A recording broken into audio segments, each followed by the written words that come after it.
So good day. I would like to welcome everyone to the fourth edition of the monthly energy sector webinar organized by Dear Nigeria.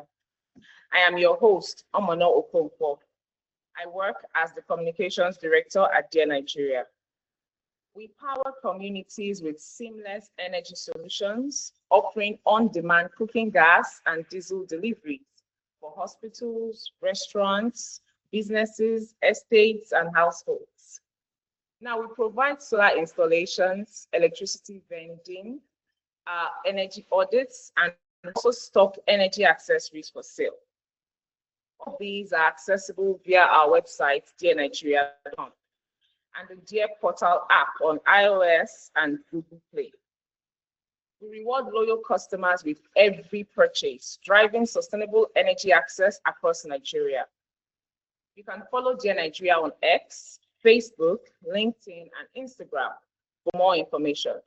Also, you can reach out to us via our email address, info@dearnigeria.com. Now, on to today's business. At this webinar, we'll be addressing the topic, boosting local capacity, tech transfer in Nigeria's oil and gas. We have two speakers to tackle this topic. First up, we have Sandra Osinachi-Nwandem, a senior associate at Tope Adebayo LP in Lagos, Nigeria. She is a certified energy lawyer, specialized in energy, environmental law, mining, power, and corporate transactions. With a Master of Law in Comparative Oil and Gas Law and a certificate from the Florence School of Regulation, she advises clients on legal and regulatory issues, contributes to leading platforms, and facilitates industry training, including a recent masterclass at the Nigerian Hydrocarbon Measurement Conference. Recognized with the 2022 Society of Petroleum Engineers Award and 2024 awards from TBOL and TIBA, she also runs the SON Energy Digest blog to support upstream gas companies in Nigeria. An energy security advocate and environmental steward, Sandra volunteers with organizations like the Nigerian Gas Association, the Sustainable Energy Development Group as a board member, the Greener Picture Club, and the Association of Environmental Lawyers of Nigeria. She's active in the Nigerian Bar Association's Business Law section and the International Law Association. She mentors young energy enthusiasts in university energy clubs and serves on the board of trustees of Questa's Mastermind, a premier Nigerian book club, reflecting her passion for reading and community engagement. You're very welcome, Sandra. Thank you so much, Amona. It's great to be here. Good morning, everyone, and it's great to have you join the DARE series this morning. Okay. Also, we have Dr. David Editang, a seasoned business development and local content strategist. He serves as the Business Development and Nigerian Content Manager at Marconi.NG EPC Limited. With decades of experience in Nigeria's oil and gas sector, he leads initiatives focused on regulatory compliance, market expansion, and sustainable local participation, acting as a key interface between industry players and regulatory bodies like the NCDNB and NFPC Limited. His expertise in translating complex regulatory frameworks into practical business strategies has driven value retention, optimized project execution, and supported Nigeria's energy development goals through innovative Nigerian content business models. Dr. Editang has spearheaded numerous strategic EPC projects, pipeline interventions, gas plant overhauls, and human capital development initiatives, positioning Marconi.NG EPC Limited as a trusted local partner with global standards. A passionate advocate for indigenous capacity and strategic alliances, he holds a PhD in business management. He is a fellow of the International Management Consultants and a certified professional in Nigerian content development management, contributing significantly to industry thought leadership on energy transition and local content. You're very welcome, Dr. Editang. All right, thank you very, very. I'm really glad to be here, Dr. Editang. Okay. Right. So let's It's a dive pleasure right being here. into the questions as the time is against us. So the first question goes to Dr. Editang. As the Nigerian Content Manager at Marconi.NG EPC Limited, how do you envision technology transfer enhancing the inclusion of indigenous oil companies in Nigeria's energy sector? Well, just for the bandwidth, I just had to take off my camera. I think, first of all, we have, am I audible, please? Yes, yes, sir. Okay. So I would just like us to take, there's so many diverse, we have a diverse audience here. So just for proper understanding, so let's not assume everyone is here in the energy industry. Well, simply put, technological transfer is how we can transfer technology, maybe from an expatriate, down to the locals, to the indigenous guys, which we are. So that is, in a nutshell, that's just a layman, a layman understanding of what technological transfer is. And I would say that before I come to Marconi, we can understand that for the main regulatory body that started with this, if we want to talk about the NCDMB, they have basically, four models or mechanisms that NCDMB uses before I get to Marconi. So and one of that is the human capacity development model, which is also a HCD programs where a percentage of your contract above $1 million, then 3%, depends, it varies, is used, 3% is used for HCD programs. You also have technological transfer plans, and also you have R&D clusters. And the last one would be infrastructural development. So I just had to just bring this to the front there, so because as I've been talking, I'll be, intertwining with any of all this. So technological transfer is not just for us in Marconi, from my perspective, I would say that it's not just about moving hardware of importing or sophisticated systems. It's really more than that. It's about transferring knowledge, expertise, and the processes that basically empowers indigenous companies, because this is the main driver. We say Marconi, for those that don't know, we are Marconi.NG. We bought over Saipem. We bought over Saipem, yard, and assets. So, so for us to buy such a humongous assets with over, I think, about 1 million square meters. So technological transfer, it's actually at the bane of our business model. So we just don't talk about hardware. We talk about knowledge transfer, expertise. For us, buying assets, buying the yard, purchasing, or this acquisition had us face so many challenges. And from my perspective, the real impact basically comes when this transfer is embedded in project execution. So for every project we look at, we have a project. So how does this fit in? So project guy, one of my purviews to ensure that you put this in the streamline of your working model. And for us, it's a way that deliberately builds local capability and ownership. It's basically, and secondly, I would say that this serves as a catalyst for deepening capacity within our local supply chain. At Marconi, we see every project as an opportunity for knowledge exchange and also for skills transfer. Thank you. Thank you very much, Dr. Editang. Just to follow up with what you said, looking at the number of projects we have right now in the oil and gas sector in Nigeria, how would you gauge, the local participation in each of these projects? Do you think we're doing very well, or do you think we have a long way to go? Well, I would say, I read a commentary of some certain guy made, and I would say we still have a long way to go. How do I mean? And obviously so, in one breath, we are thanking God for the PDs, which are the Presidential Directive, because truthfully, some business owners in the industry have been, comfortable as clearing houses. When I mean clearing houses, they just do trading with no sufficient in-country value. So with issues like the PD here and there, so we'll have people that want to be more serious. So I would say that we could do better. We're trying. I could say we're trying, but we can actually do better.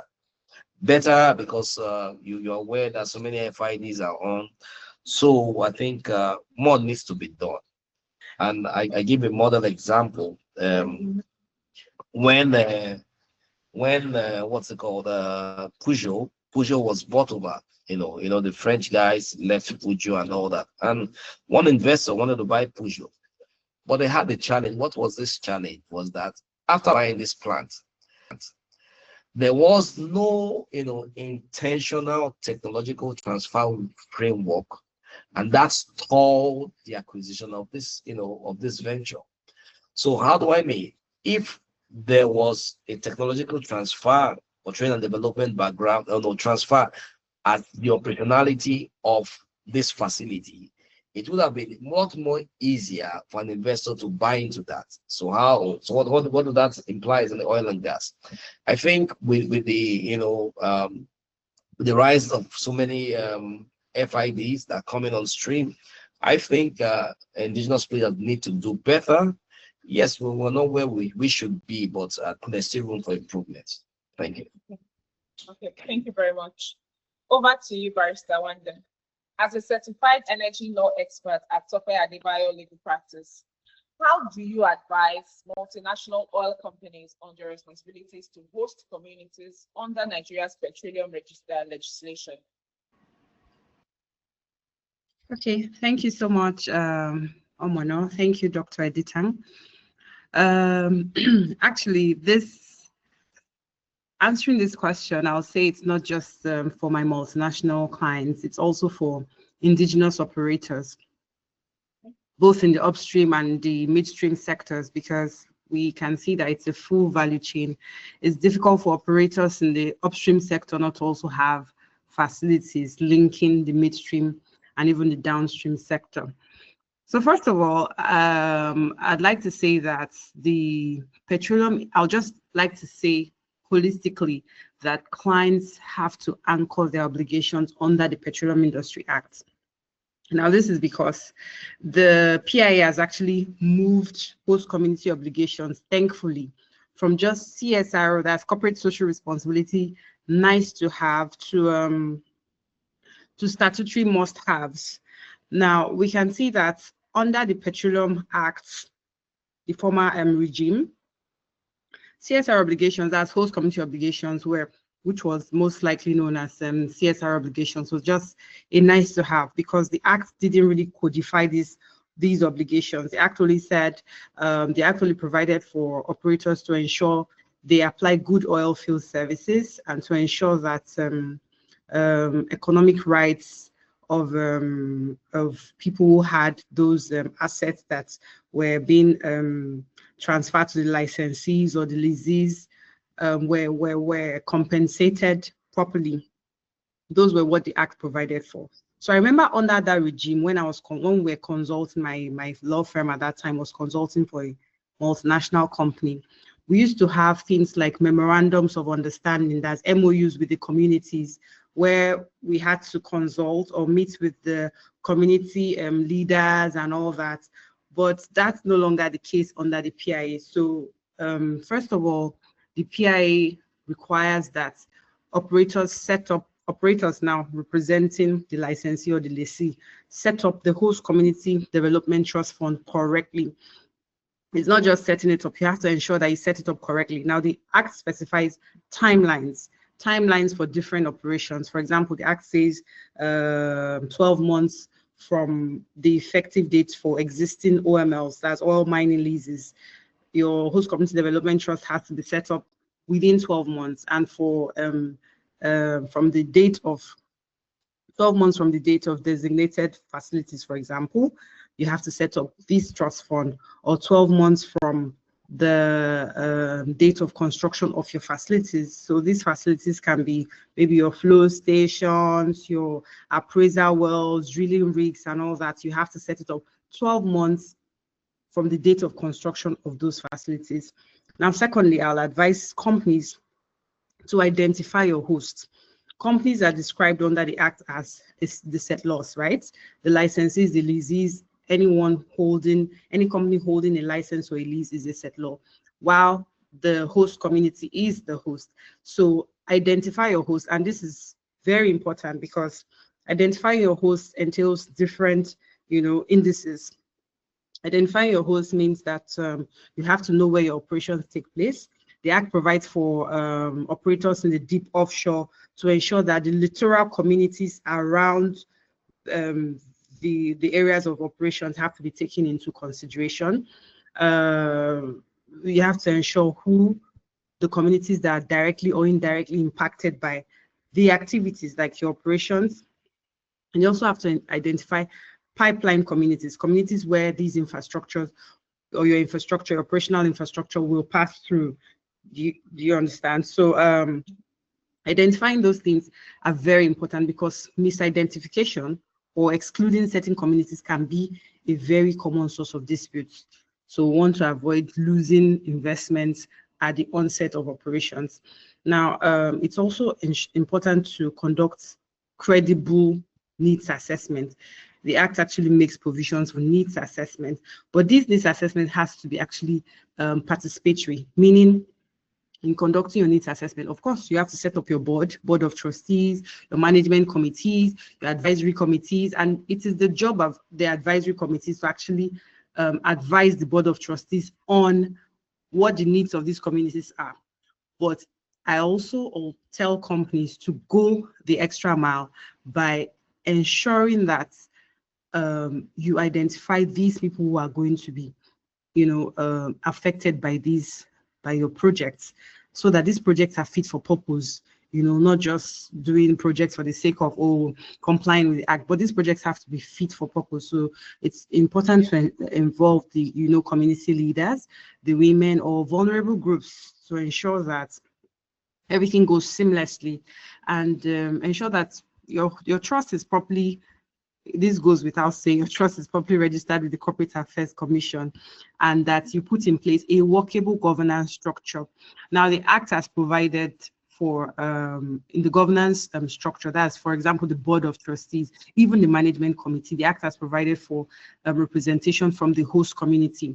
Now, these representatives who are going to be sitting on the board, the Act provides that they should be non-executive directors. So it would be a misnomer if these host committee representatives are made executive directors. So the Act requires that they be non-executive directors, while the credible persons that are chosen from the qualifications of the Act are made executive directors. That those people will be involved in the day-to-day management of the trust. So proper governance structure is also very important.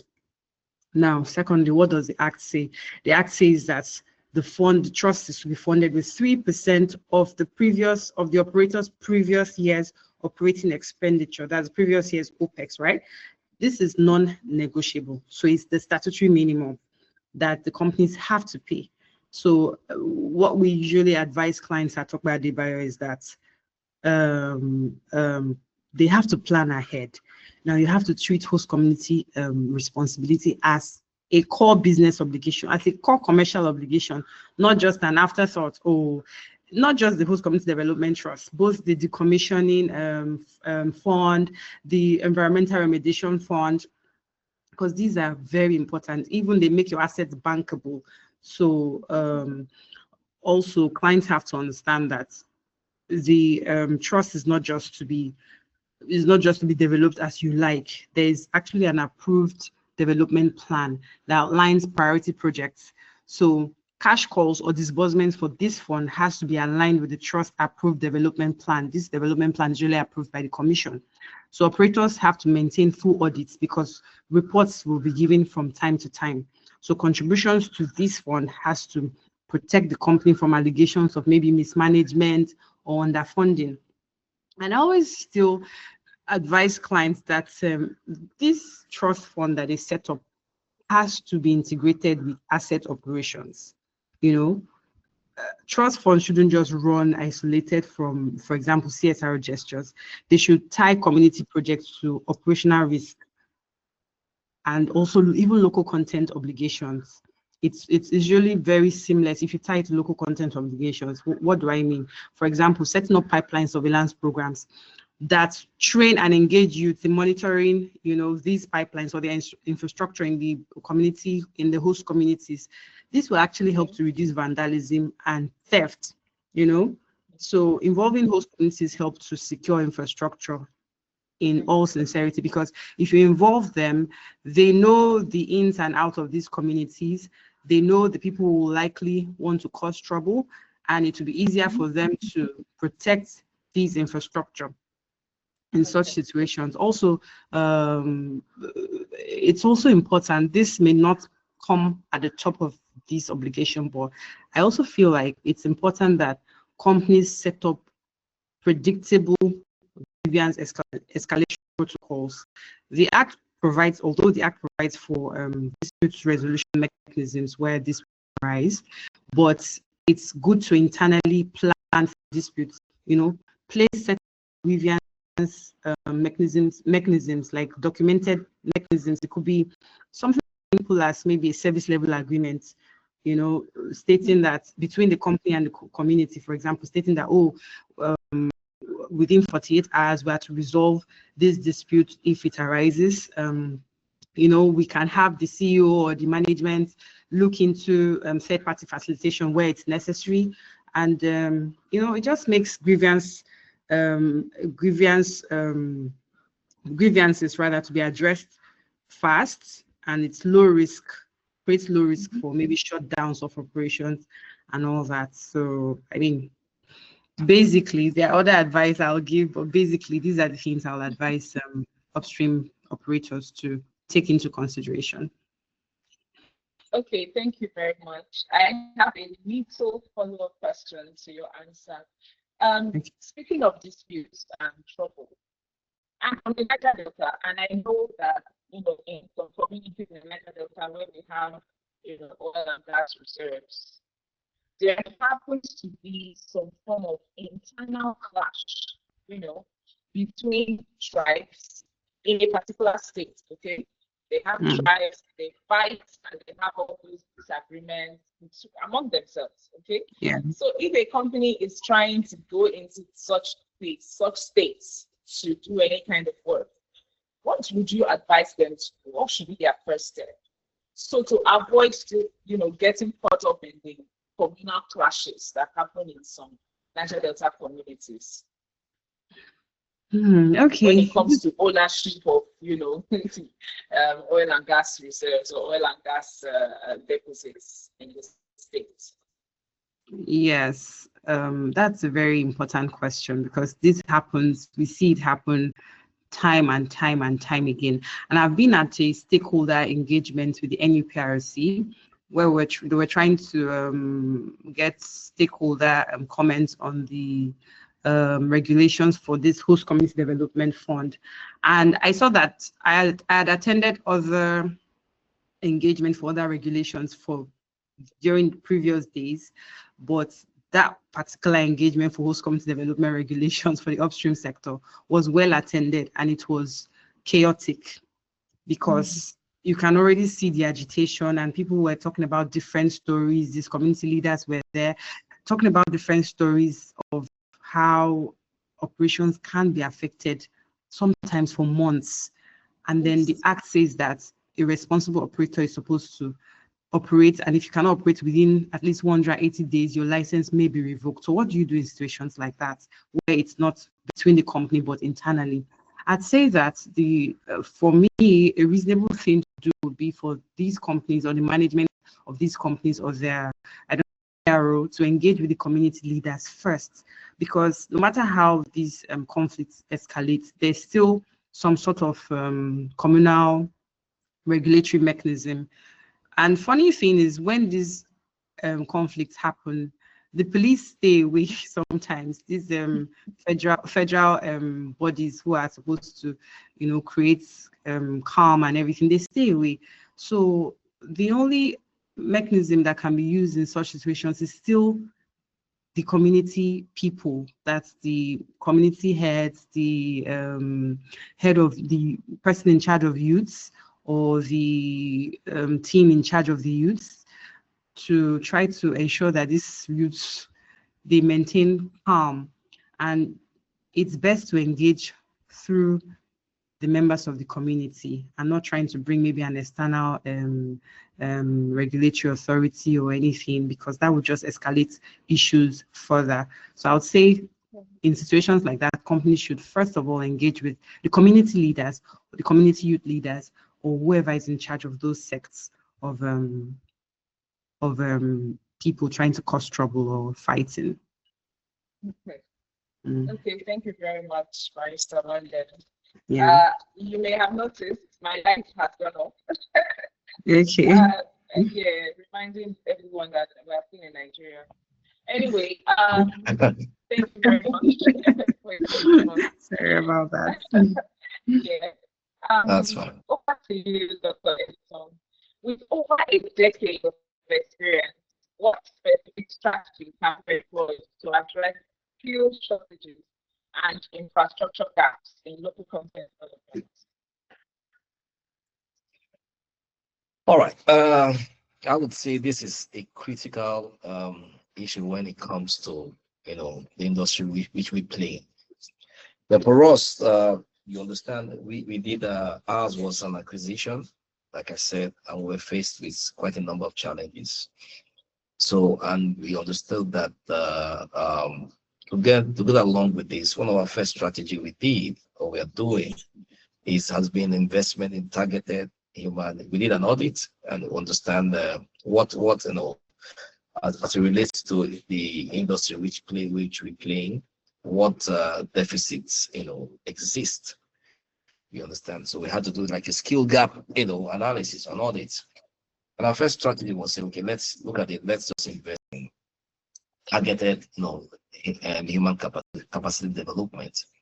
So we placed, as Marconi, we placed strong emphasis on structured training program. So we looked at,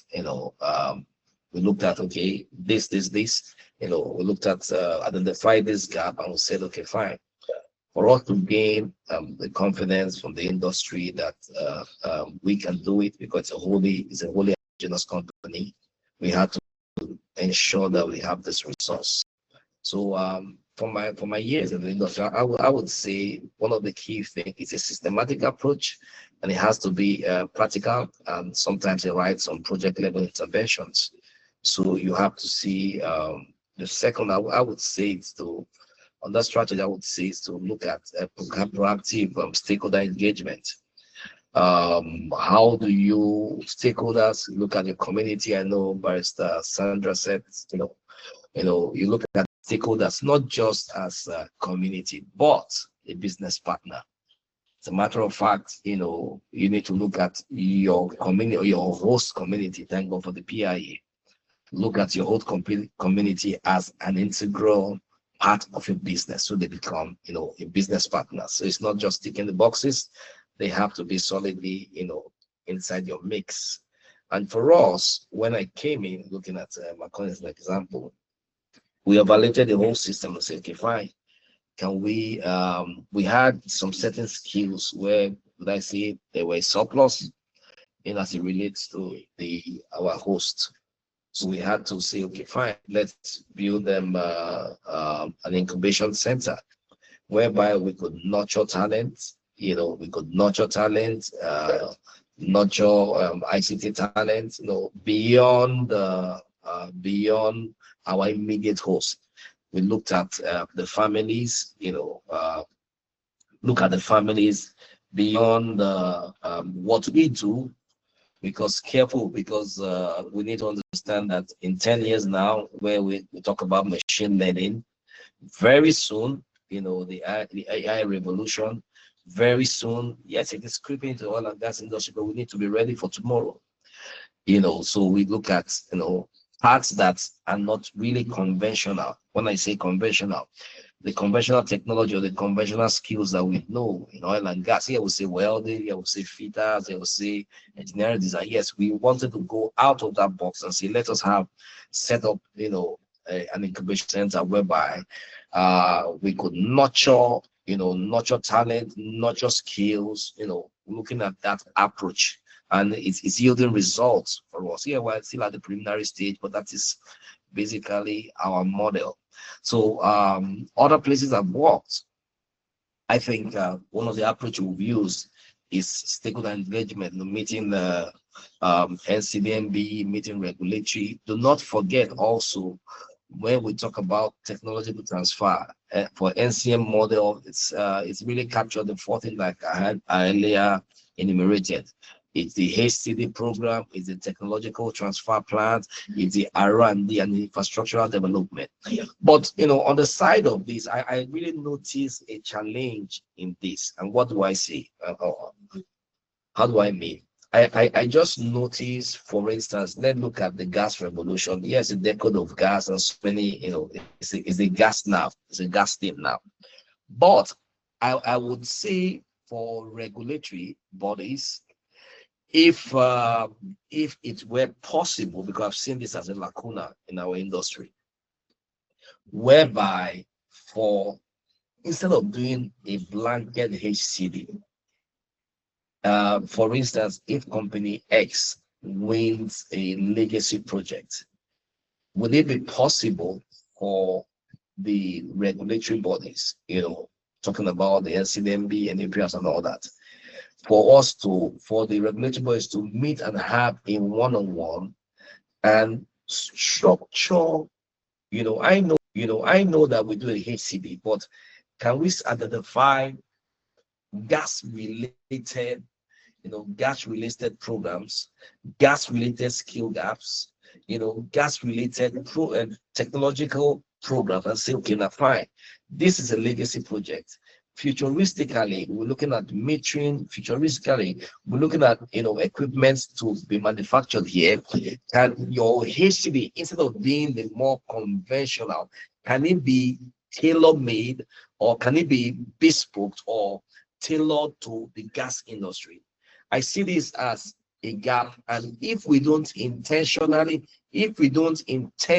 look at all this, I mean, when it comes to the gas industry and legacy project, because why I say legacy project, because they can actually accommodate large volumes for the HCD. If we don't look at, okay, fine, that this legacy project can actually accommodate specific gas-related human capacity development, it becomes a challenge for us 10 years from now. So on another top, I would say that can we look at intentional skill gaps for gas-related projects? I think that would be my summation on that. Okay, thank you very much, Dr. Editang. The next question goes to Barrister Nwandem.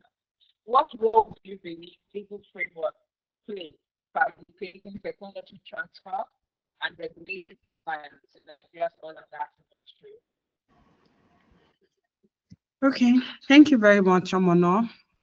Laws are very important, even if in the past people have said that it's not just about having legal frameworks, about implementation. But I still believe that laws and legal frameworks, regulatory frameworks, they're very important, because it's not just about compliance now. I see them as practical enablers.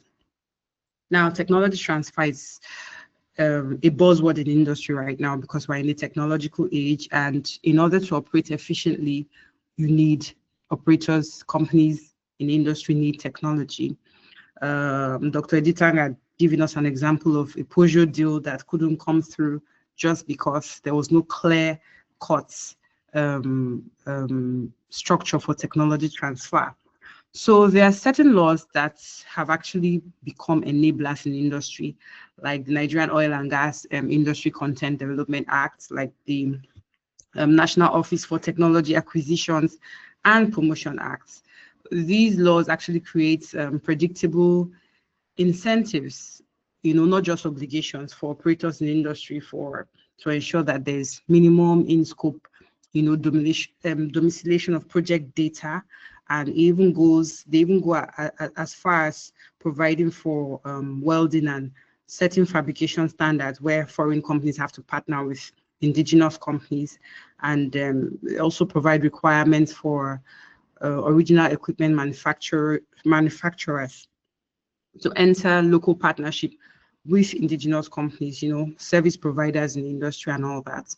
So let me just take it one after the other. For example, we see that the Nigerian Oil and Gas, the NOGICTA, I'll just call it the Nigerian Oil and Gas and Content Development Act, the Local Content Act, for example, requires that there's a level of clarity for investors and operators. They require that there's real technology transfer, and they provide that for operators to ensure that they prepare something like a technology transfer plan.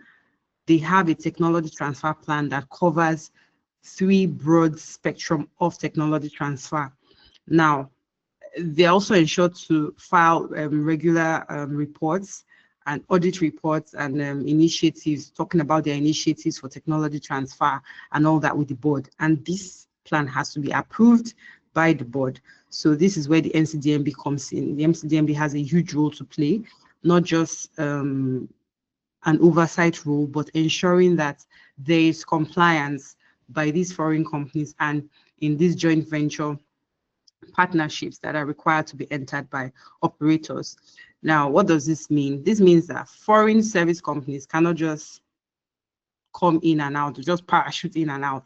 They must actually form joint ventures. The Local Content Act that requires that foreign service companies or operators form joint ventures with foreign service companies, and that there's a kind of licensing partnership, and there's also skill development programs with indigenous companies. The act even goes further to empower the minister to actually provide something like a threshold set standard, or a threshold number of JVs that have to be formed for each project. Whether the minister does that for every project is something we are yet to know, but the act actually requires that. Now, like I said earlier, technology transfer is not just in words. The act provides how this technology transfer is supposed to happen, the procedure. Now, under the pursuant to the Local Content Act, there's actually technology transfer regulations that provides for technology transfer under 3 broad spectrums. Now, there's the hardware technology transfer. This is where I believe Dr. Editang will understand what I'm talking about, being that Marconi actually bought over Saipem. And I know that there was some work with this hardware technology transfer in that transaction. There's the hardware technology transfer. This is where machinery, equipment, and products used by foreign companies under this joint venture partnership I talked about are actually transferred to the Nigerian companies, that's the indigenous companies, after the operations take place. And this transfer is supposed to happen within 3 months after the operations take place.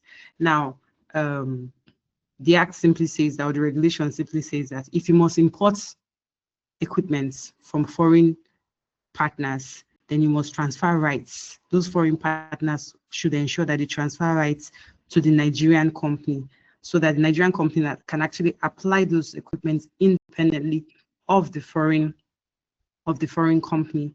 There's actually a certificate for importation that has to be provided at the onset of that partnership, which must be approved by the NCDMB. That's why I say technology transfer, NCDMB has a huge role to play. If it is not being implemented, then the NCDMB has they actually have a huge role to play, and they have to understand that. They have to understand that role, and they have to embody it to ensure that Nigeria actually benefits from the provisions relating to technology transfer.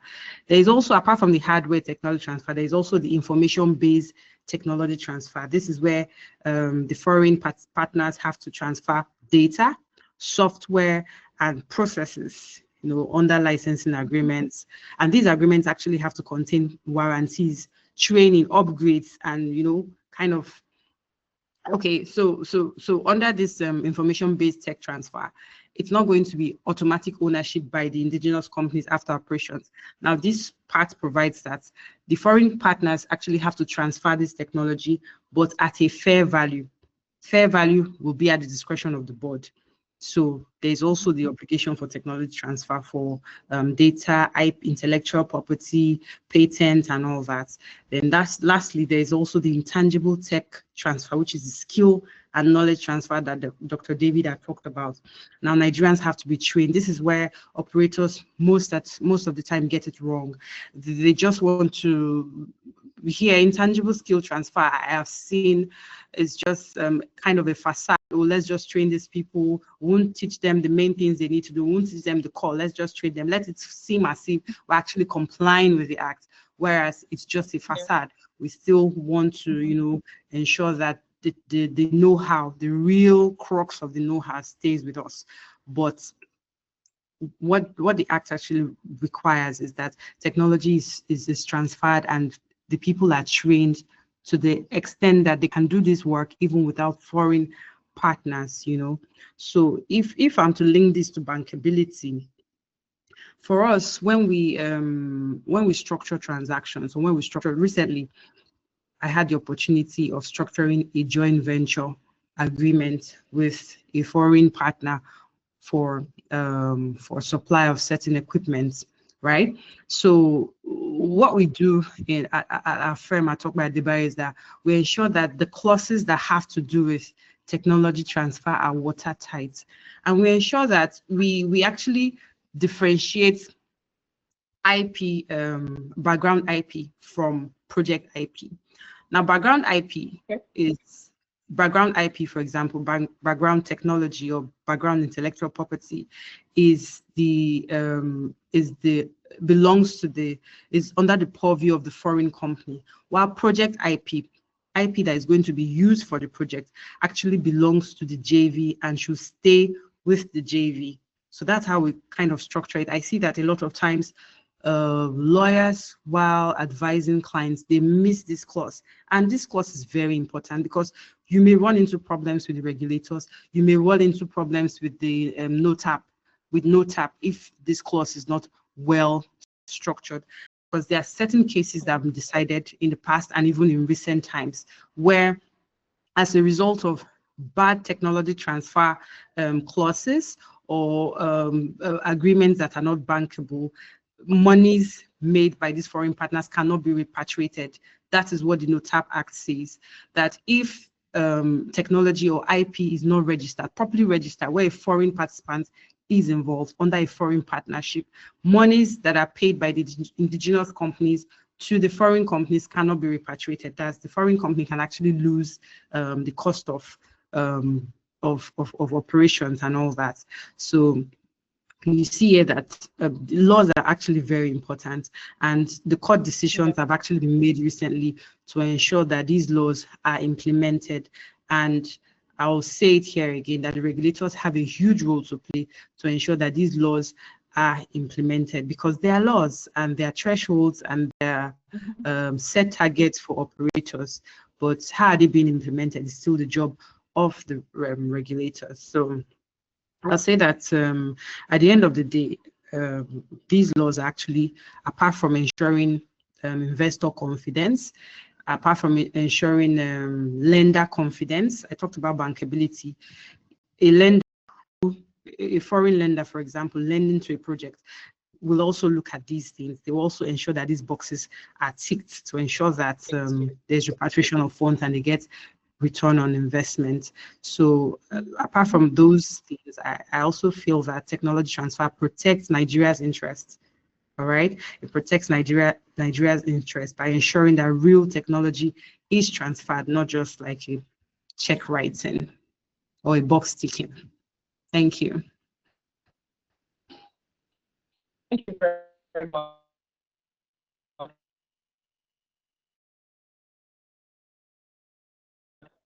Can you hear me? Your line is breaking. No. Yeah, it's breaking. Okay.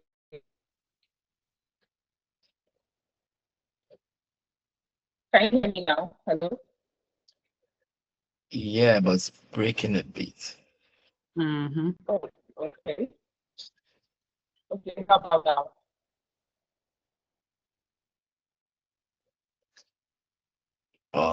So you can go ahead. Okay, great. So thank you very much, Barrister Nwandem. I just have a follow-up question. So both of you are going to answer my follow-up question. I'll start with the editor. You know, I love the fact that Barrister Nwandem talked about, local participation and ensuring that we are sticking to that. Okay.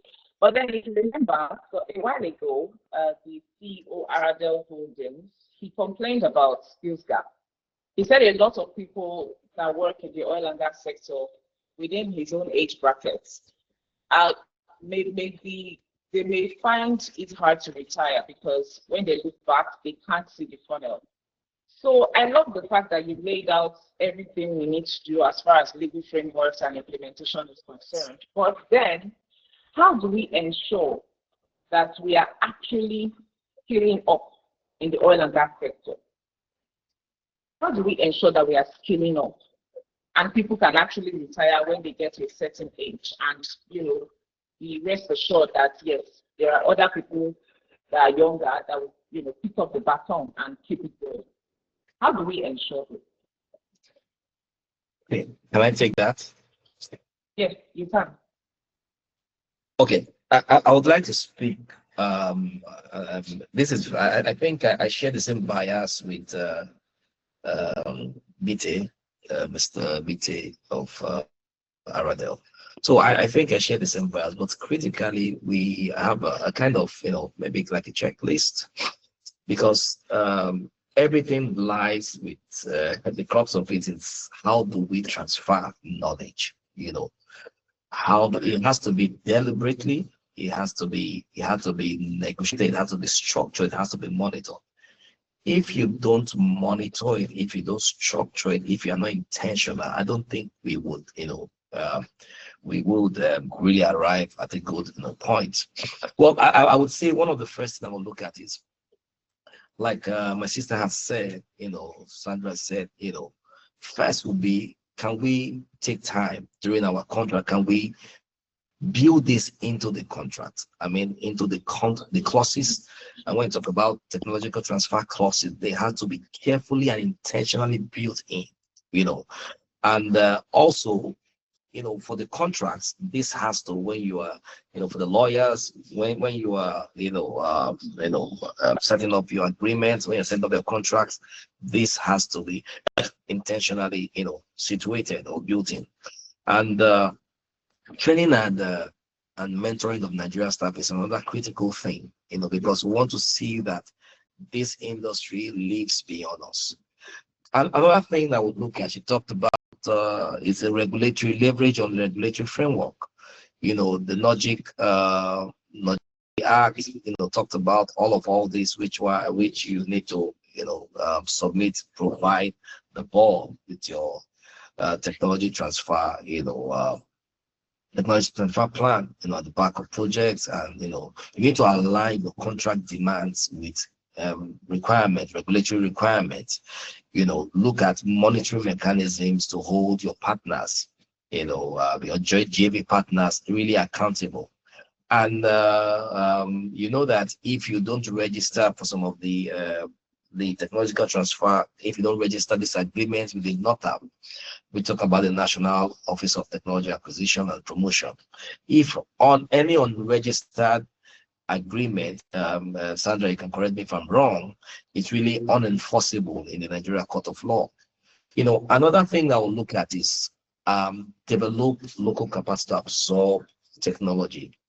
You see, I'll give a perfect example. Why some people ask me, why are you so passionate about Nigerian content? Now, look at it.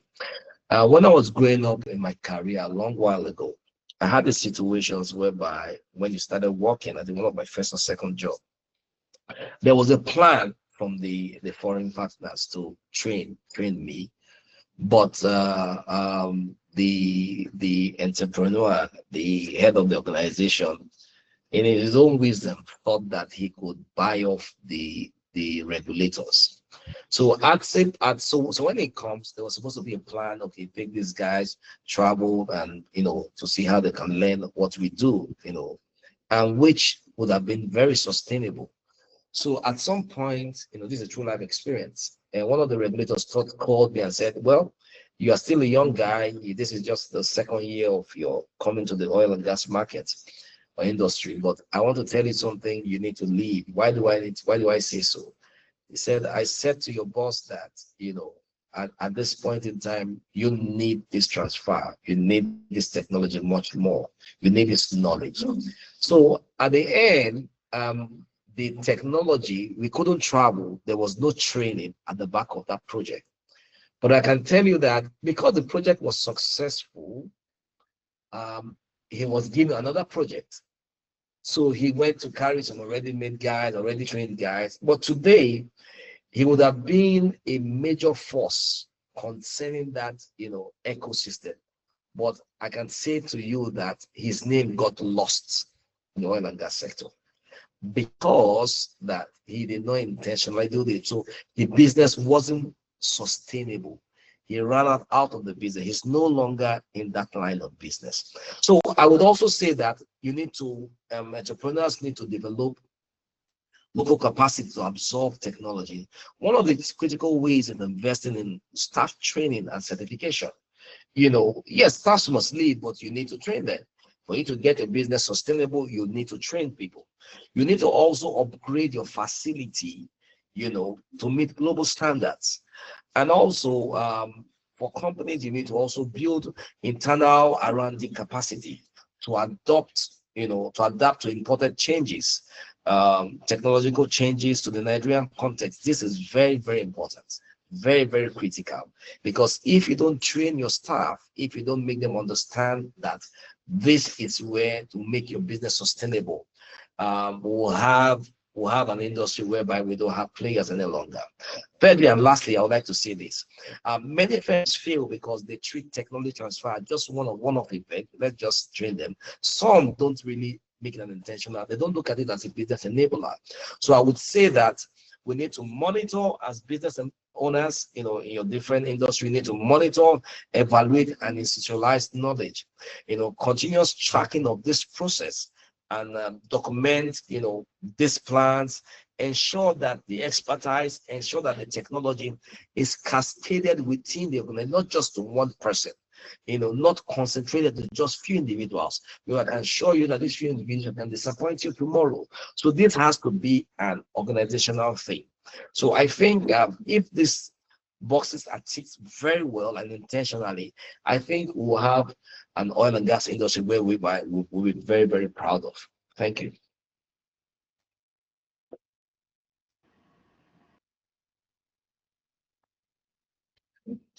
Finally, it's off. Oh. Yeah, I think Omon is off. Oh, Sandra, was I Network. audible? Yes, you were very audible, audible? and thank you. Okay. Yes, you were very audible, and thank you so much for your contributions on that question. While we wait for Omono to come back on, I'll just write on the back of what you have said, Dr. David. All right. Thank you so much. You actually covered the spectrum of what I was also going to say, especially the fact that you tied technology transfer and project delivery to the way contracts are structured. Now, this is where lawyers come into, like you have rightly said. Lawyers have to ensure that technical aspects of these contracts are not just left to maybe the company. They have to ensure that they're also involved, like this issue of technology transfer, because these are also legal requirements. So they have to tie it to the contracts. Like I said earlier, when we structure JVs for operators, our upstream clients, both multinational and indigenous clients, we ensure that technology transfer is tied to key performance indexes. Now, there is the obligation of each party. So we ensure that technology transfer is tied to the obligations of of the foreign party, of the foreign company, right? In a way that the obligation is so material, that the obligation for technology transfer is so material that failure to undertake that obligation may lead to default, which also attracts penalties under the contract, if not termination. So we create that very watertight link that makes our contracts have more respect for the requirements of the Local Content Act and the regulations and the NCDFB guidelines. I mean, that's the way we can ensure, right? We can't actually ensure that, oh, these companies, we don't have internal controls in the various companies, both our clients and the foreign company, but we have control over the contracts, at least when we are structuring the contracts, to ensure that we pay attention to those clauses. And like I said, we create a separation between background IP, for example, and project IP. So background IP is IP that remains, that's technology that remains under the purview, under the ownership of the various parties. But when it comes to project IP, this IP is IP that is provided by the foreign company, for example, or even the indigenous company, but has to be domiciled with the JV, that's with the joint venture company, has to be domiciled with the company. So where parties fail to ensure that, it will actually be resolved at the board level. So we even tie it to the board. So the boards of these companies, both the upstream company and the Nigerian company, they have the responsibility to ensure that technology transfer provisions are being respected and regarded. Sometimes we even include it now in the reserved matters, the board reserved matters. So we make it so core or so pivotal to the contract that we include it to reserved matters. We make it an issue for corporate governance. So that's how we on our own as lawyers and as advocates for our laws can do what we can. And if we have to also draw from what Dr. Editang has said, internally as companies, now this is advice to companies, now to clients, you have to ensure that your people are being trained. It's also for the sustainability of the industry. You have cited someone who said, oh, the industry is dying. And I heard it again just a few days ago. I was at the Energy Outlook, the 5th edition of the Energy Outlook. And someone also said that the talents are dying, and even the old talents that are available in industry now, unfortunately, the IOCs are taking over because they are offering better pay and better conditions. So what happens to our indigenous companies? So it's a very serious issue. Thank you. Thank you very much, Barrister Nwandem. And apologies to Dr. Editang.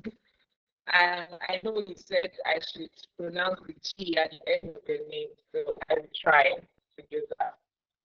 The next question is for you, by the way.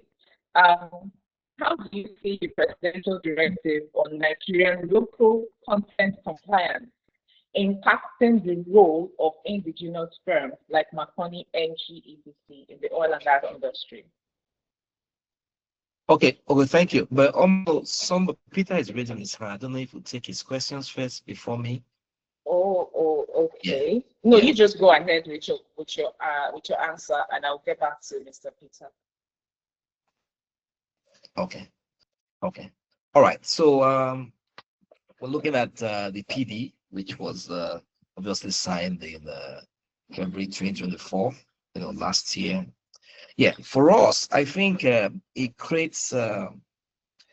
actually creates an opportunity and a responsibility for us in Marconi, because on one hand, it expands the space for indigenous firms, to take more complex scopes. I would say that, this PD, as it relates to Nigerian content, local content compliance, also takes away intermediaries. One of the key clauses there is taking out what are intermediaries are briefcase businessmen. Like I said, that some people have been very, very comfortable with just markups, And because of they've been doing, I mean, some people that operate this OEM model, so they just do markups without any value addition into the industry. So for instance, maybe Dr. David, so I'm importing maybe a verb, for instance. Just give an example. So I could just say, okay, just take it down to straight up to my clients, DBP and all that. So, but we are saying that what the Presidential Directive is saying, that there should be some level of value retention. How? So my question would be, we sometimes, some businesses, some OEM always operate with intermediaries. They always operate with this distribution or agents model. That is in the business model. So instead of saying take them out, can we structure them to show that maybe they could proceed that within this value chain, I'm going to take care of shipping, within this value chain, there's something they would contribute as an in-country value retention to the whole, the whole process. So for us, this has also been an enabler for us. Like I said, it was both an opportunity and responsibility. So for us in Marconi, what the Nigerian Local Content Compliance at the back of Content Compliance at the back of the PD has done, it has, don't forget that it reduces the touch points from the NCDMB angles. It gives quicker contract cycle, quicker procurement cycle. So for us, what we just did, it made people that really have capacity, because then you could see, like I said, you see briefcase companies or briefcase contractors actually subcontracting contracts. I mean, millions of dollars contract to actually a man that has built so much, and that was erroneous. I think that's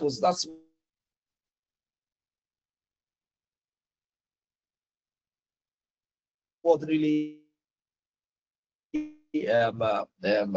influenced, made the president in his wisdom really committed to infrastructure, committed to skill, committed to in-country value retention. Can we really identify them and say, okay, fine, these guys need to get put, these guys need to also get a chunk of all of this, than the guys with the briefcase. Another thing I would want to see is that NCDMB or regulatory bodies could also, because over a while, in some projects, they have dealt with briefcase guys for too long. Like I said, sometimes briefcase guys actually subcontract to the guys that have, so the guys that have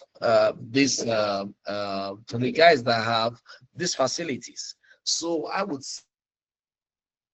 say that the regulatory body should also do like an audit, really find out also. I know to a certain point they know where this capacity lies, but furthermore, there are new facilities springing up here and there. There are new guys that have invested. So we understand that they have carried, the whole industry. So I think that could be me from Marconi. That has to be our strategy. Thank you. Thank you very much, Dr. Editang. Mr. Peter, please go ahead with your comments or question. Okay, thanks, Amono. Thanks, David. Good to see you here, and thanks, Dr. David and Sandra. And I was at also the energy outlook. It was really insightful. My question is this: so, with the oil and gas in the oil and gas industry, we've been, since the NOGIC Act, we've been trying to get technical knowledge, technical capacity being retained in country. And we've seen that we have some oil services companies that are now trying to compete. Maybe not competing to the levels of Schlumberger and Halliburton and all of these other oil servicing companies, but they are measuring up. So my question is, in your expertise, do you feel that the measures we are using right now by NCDMB are adequately adequately helping us navigate that pathway to industrialization, to local content development?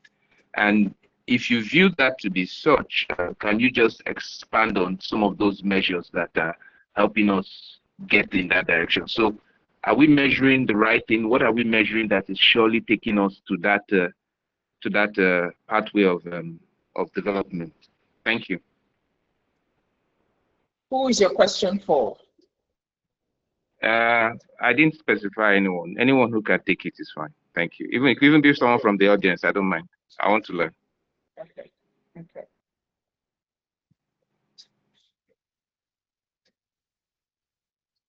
So, Dr. Editang and Barrister Nwandem, which of you is going to answer that question?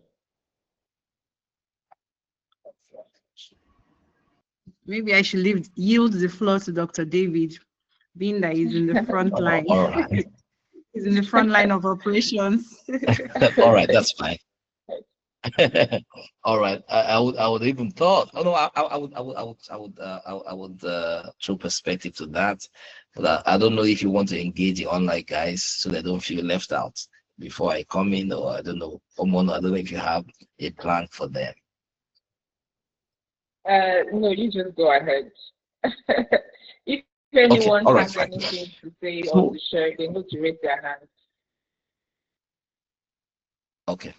All right. So I would say, Peter, thank you so much. Thank you for your question. I would say the NCB, or the Nigerian content, as it were, is not really a walk in the park.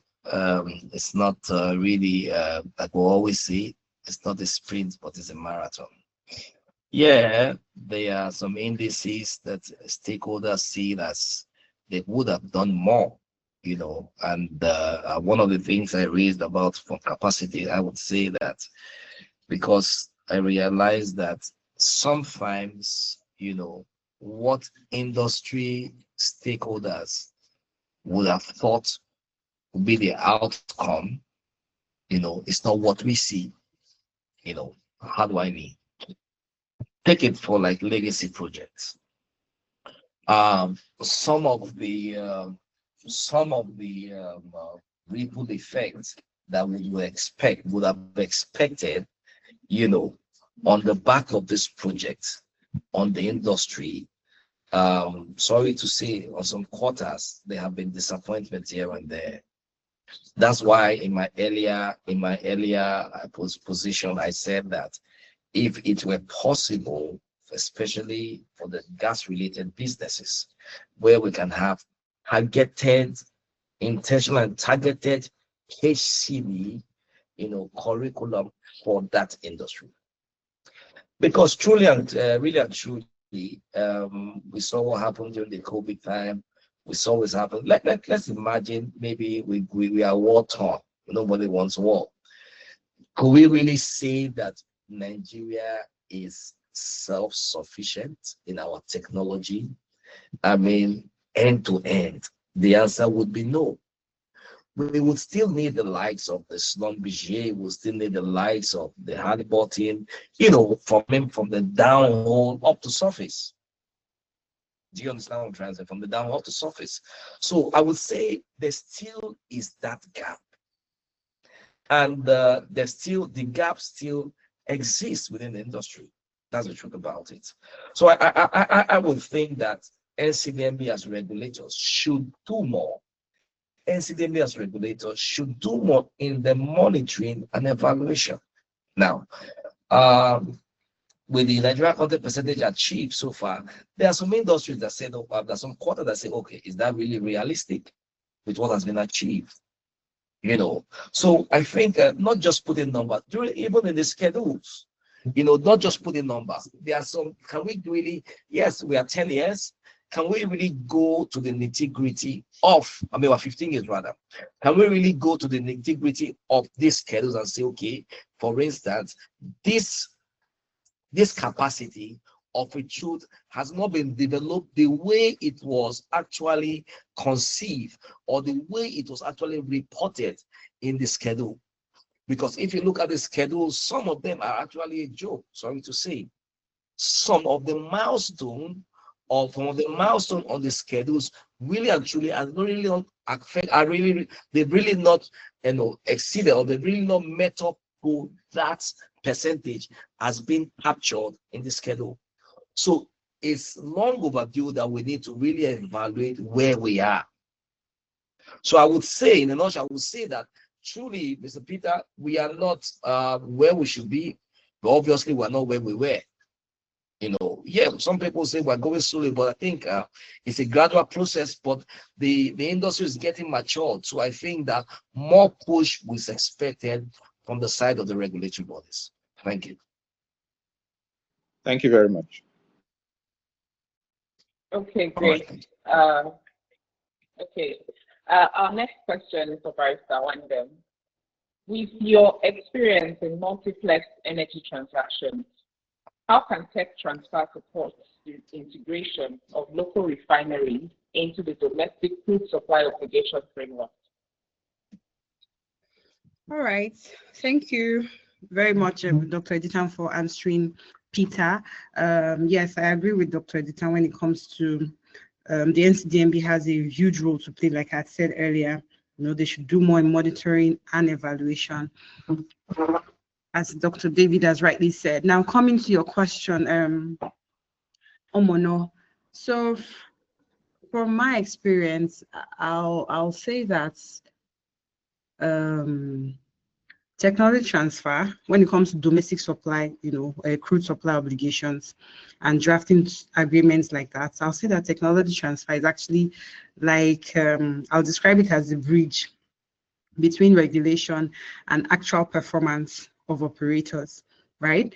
So thank God for the PI which has come, which has actually codified some of these things like the domestic supply obligation for indigenous players and for supplying crude to refineries, a certain percentage of crude to refineries before operators are granted exports permit or licenses. Now, local refineries, the Act requires, or the domestic supply obligation regulations actually requires that local refineries are expected to produce crude reliably, not just reliably, but they're expected to produce a certain spec of crude that meets that will be approved by the authority, by the Nigerian Midstream and Downstream Regulatory Authority. But local refineries that are not as big as the Dangote, for example, or the BUA that is coming on stream, how are they supposed to survive, considering the tight thresholds that the PI has set? Now, local refineries, like the modular refineries, right? How are they supposed to thrive, or to survive and to thrive? Now, I'll say that on the technical side, I won't speak so much to this because these are technical issues. On the technical side, I'll say that technology transfer can help refineries to actually align with their supply obligations. And this is also coming down to a contractual issue. Now, through I'm not going to speak so deeply about it, but through things like crude assay libraries, blending strategies, these are also technological strategies, and selecting, for example, the right catalysts. Local operators can now enter into partnerships with foreigners, foreign partners, to ensure that they meet the crude grades, that's domestic crude grades that will be acceptable by the authority. And metering technology is also very important. We'll talk about metering, I actually took 2 very robust sessions at the Nigerian hydrocarbon measurement conference sometime last year, and I learned a lot about metering technologies. So when we talk about technologies like certified flow meters, there were a lot of foreign partners in participation at that conference. When we talk about metering, certified flow meters, things like LACT units and custody transfer, these are things that will also support meeting the quantity and the quality that is required under the domestic crude supply obligations. And these are all technologies. These are all very advanced technologies, because the authority has even now ensured that for certain as ensured through the metering regulations that certain metering equipment have to be approved, or metering equipment that will be used for operations have to be approved by the authority. And many of these are actually imported.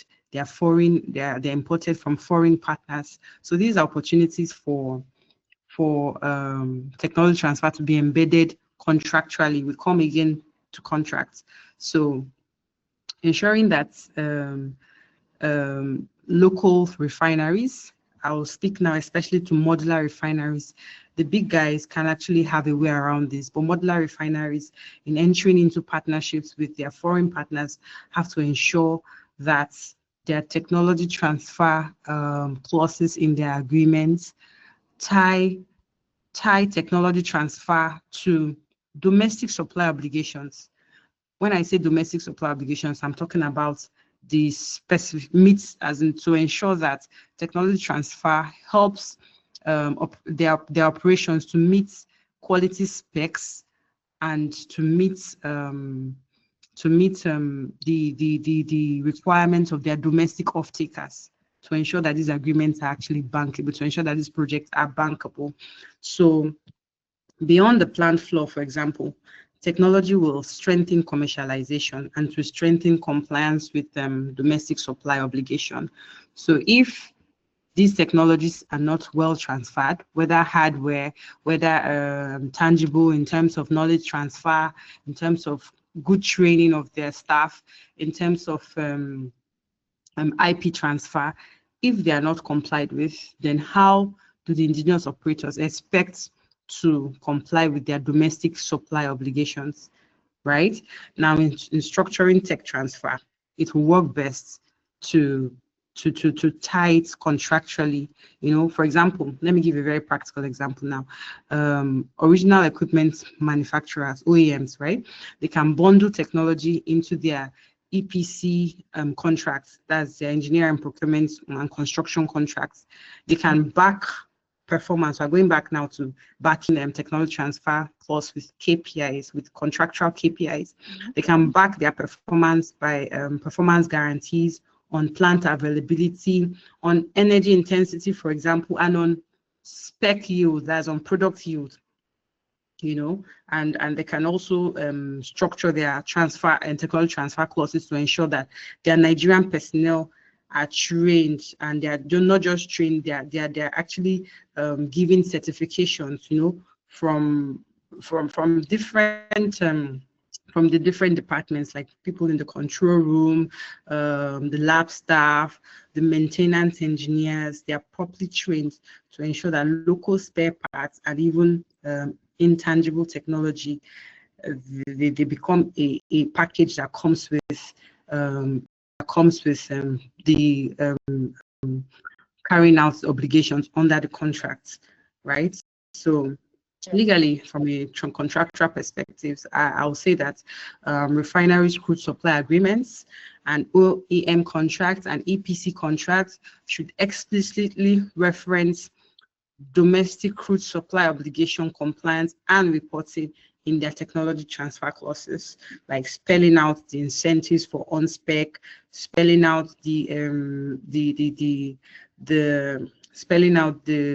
repercussions for where you do not deliver timely, like for failure to deliver under the specified timeline, spelling out penalties for off-spec or missed nominations. Now, the Act also talks about nominations, spec nominations, where you miss nominations should be tied to your obligations, you know, and also tying these technology transfer clauses to also the authorities reporting and audits requirements. So I'll say that when deals are structured correctly, when OEM contracts, EPC contracts, O&M contracts are structured correctly, we can actually become an enabler for local refineries to become more commercially viable and to ensure that they they are compliant under the domestic crude supply obligation framework. Thank you. Okay. Thank you very much for that comprehensive answer. Now we're behind time. Yeah, we're supposed to end this webinar at 1 p.m. But yeah, we have 2 last questions. So I'd like both of you to take these questions and just give me 2-minute answers, if possible. So Dr. Editang, can you share an example of a successful tech transfer initiative that is led that boosted local capacity in Nigeria's oil and gas sector? And then Barrister Nwandem, please just give me a brief answer to how do you see the deregulation of Nigeria's power sector influencing opportunities for tech transfer in the broader energy landscape? Dr. Editang, you go first. All right. Oh, that's fine. I would say one of my previous companies worked in during the COVID, we had an issue with one of the IUCs. Normally, we would need to fly in an expert to do a job as it contains the separators, contains the separators, where they're storing, they actually separate from the liquid, from the oil, water and sand. So we had this challenge. The field, had this challenge. So, but because of we had intentionally transferred, had a systematic way in which we certainly the truth about it, and we have to be factual. The issue of technological transfer, even as much as here we have regulatory, framework to it, sometimes you see, technology is not something that someone willingly wants to give to you. That's the truth about it. Sometimes, because you might not need them again. So at this point, we had these situations in the field. And what did we do? Before then, there was a structured, because in my purview, I as a Nigerian content personnel, I also push for this, advocate for technological transfer, because I've seen it, I've been a victim of this. So because of that challenge we had during that time, if we never had this structured transfer, but we wouldn't have given solution to this field, to the IUC. But in this case, during the COVID, we had to do, it was a vessel, it was a pressure vessel, the separators vessel, we had to do some cleanup and all that. So because of this, we had to latch on, to the previous plans which we had with the OEM. And during the COVID, when this situation arose, we just had, we just had a video call to be able to, ride on this job, and we did it successfully. So going forward, we've never had need of the expert any longer because our guys could do it, So 2 things, our guys, like I said earlier, you need to understand that this is a business enabler. It's not something that, I told my boss then, I used to say that when you are buying an equipment, even when it comes to equipment, always ensure at the back of the purchase agreement with the OEM, ensure there's a technology plan. So if we didn't seek to that advice, if we're not meticulous about such advice, we would have run into a big problem. So we solved that situation because we heeded to technological transfer. Thank you. And of course, our clients were happy. Okay. Yes. Yeah. Thank you so much, Dr. Editang, for sharing that with us. Over to you, Barrister Nwandem. Okay, thank you, Omono, for your question. The regulation of the energy sector. Okay, I'll say that. So, for example, the Electricity Act now has created an entirely new playing field. Instead of a single federal monopoly, there's now the opportunity for private sectors to play in the full value chain, from generation to transmission to distribution, infrastructure, and everything. So this shift has actually opened multiple opportunities or multiple lanes for technology transfer across the energy landscape. So for the generation side, there's opportunity for embedded and microgrid solutions. You know, this is the generation and the grid sites now, where industrial clusters and owners of oil and gas facilities, even if you're not a big owner, you're not a big player, even universities these days, hospitals, federal parastatals, they cannot build their own gas to power or hybrid systems with storage, right? So technology transfer becomes more viable here because we need technology for advanced metering, for example. We need technology for SCADA and grid automation. I know that we've said it time and again that the country's SCADA system is really in a deplorable state. So how can private players who are now in the value chain, who have not been allowed to enter into the value chain through regulation, how can they ensure that they do better, or they build better SCADA and grid automation systems, even cybersecurity, you know? So it's still technology transfer, so which will be embedded through agreements, right? And we also have the opportunity through the Nigerian gas flare commercialization program, right?